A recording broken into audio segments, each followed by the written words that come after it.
So I was a white belt for about 1 year before receiving my blue belts. I had like 10 competitive matches and I somehow won them all. My background before doing jiu-jitsu was a lot of MMA no-gi at Team Quest and at a Muay Thai gym for a couple years. I also had some grappling experience in the military and I just loved grappling. Before stepping into my first jiu-jitsu focused gym, I thought I knew jiu-jitsu, but I just quickly found out that I had no idea what the basics were. And my all-time favorite submission was the triangle, and it still is.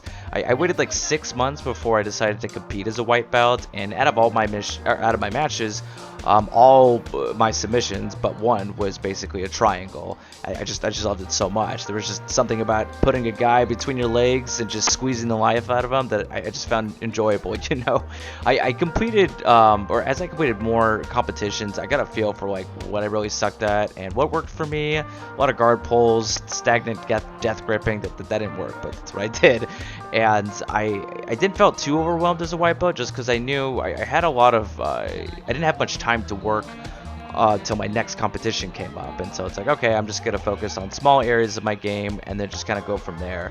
The quote that kind of helped me is that if everything is a priority, then nothing is a priority, and that I can't spread myself too thin. I just kind of, and then again, just go from there. Jiu-jitsu, my stand-up was trash and my transitions were pretty bad, and it was very one-dimensional.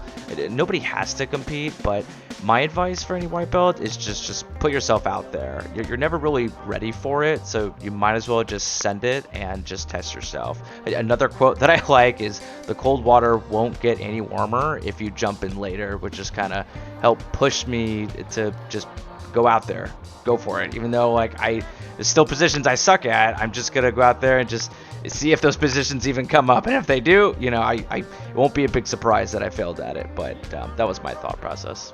I still feel like a white belt in some areas, but it's become easier to see how the moves work and link together.